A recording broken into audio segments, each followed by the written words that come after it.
इस हैट्रिक ने 24 की हैट्रिक की गारंटी दे दी है कि इन 3 बुराइयों को खत्म करने में अगर कोई प्रभावी है तो वो भाजपा ही है। नमस्कार, आप देख रहे हैं एयर न्यूज। छत्तीसगढ़ के चुनाव परिणाम सबसे अधिक चौंकाने वाले रहे हैं। किसी ने सोचा भी नहीं होगा कि भूपेश बघेल के हाथ से छत्तीसगढ़ इतनी आसानी से निकल जाएगा। छत्तीसगढ़ में भाजपा स्पष्ट बहुमत से सरकार बना रही है। अब लोगों के मन में कई तरह के सवाल उठ रहे होंगे कि कांग्रेस क्यों हारी, भाजपा ने ऐसा क्या किया कि इतनी ज्यादा सीटें आई, अब मुख्यमंत्री कौन होगा, नए सरकार का स्वरूप क्या होगा। तो हम आपको हर सवाल का जवाब देंगे।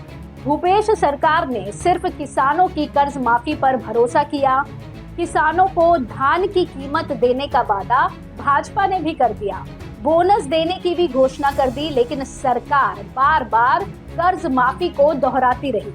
सरकार में भ्रष्टाचार ने भी असर डाला।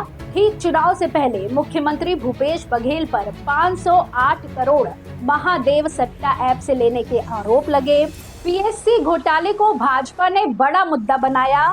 बड़े नेता ईडी के घेरे में आ गए, लेकिन सरकार आश्वस्त रही कि सरकार बनेगी। सरकार के खिलाफ एंटी इनकम्बेंसी थी। यही वजह है कि सरकार के 9 मंत्री हार गए। आपको बता दें कि 2 महीने पहले तक भाजपा कहीं भी लड़ाई में नहीं थी। प्रदेश संगठन ने बड़े मुद्दों को उस तरह नहीं उठाया जैसे उठाया जाना चाहिए था। धरने प्रदर्शन 5 साल तक गायब थे। ठीक 1 साल पहले सामाजिक समीकरण के चलते प्रदेश अध्यक्ष बदला गया, लेकिन 1 साल के भीतर भी कोई बड़ा आंदोलन खड़ा नहीं हुआ। एक बात ये भी रही कि भाजपा ने जातिगत और सामाजिक समीकरण का जो फॉर्मूला अपनाया उसने काम किया और सरकार के खिलाफ स्वाभाविक एंटी इनकम्बेंसी जीत का कारण बनी। वही सवाल ये है कि बीजेपी में जीत का श्रेय किसे दिया जाना चाहिए। निश्चित रूप से छत्तीसगढ़ में भाजपा की जीत का श्रेय अमित शाह, ओम माथुर और मनसुख मंडाविया को दिया जा सकता है। तीनों ही नेता लगातार प्रदेश के दौरे करते रहे, संगठन को मथते रहे, सामाजिक समीकरणों के तहत टिकट बांटने का फॉर्मूला तय किया। इसका असर ये रहा कि 1-2 जगह कमजोर प्रत्याशी देकर उस समाज का साथ बाकी सीटों पर हासिल किया। जैसे कसडोल में धीवर समाज से धनीराम धीवर को उतारा गया, जो हार गए, लेकिन इस समाज का समर्थन पूरे प्रदेश में मिला। ऐसा कई सीटों पर हुआ। अब आपको बताते हैं कि बीजेपी की जीत की सबसे बड़ी वजह क्या रही। दरअसल बीजेपी ने सामाजिक और जातिगत समीकरणों के तहत टिकट बांटी, नए और पुराने प्रत्याशियों का तालमेल रखा, 47 नए प्रत्याशी उतारे, जिनमें से 30 जीत कर आए। साहू समाज एक तरफा भाजपा के पक्ष में दिखा, करीब 10 टिकट साहू समाज से दिए गए।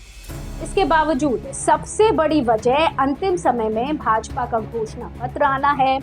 कांग्रेस ने कर्ज माफी और धान खरीदी के जरिए किसानों को अपने पक्ष में किया, तो भाजपा ने 21 क्विंटल धान एक मुश्त खरीदने का वादा किया। वहीं ट्रंप कार्ड साबित हुआ, महिलाओं को 12,000 देने की महतारी वंदन घोषणा। अब सवाल है प्रदेश का मुख्यमंत्री कौन होगा। जहां तक मुख्यमंत्री की बात है तो भाजपा में पहला नाम डॉक्टर रमन सिंह का ही होगा।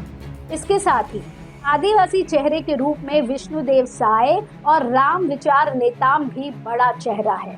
अगर ओबीसी चेहरे की बात करें तो प्रदेश अध्यक्ष अरुण साव और धर्मलाल कौशिक बड़े चेहरे हैं।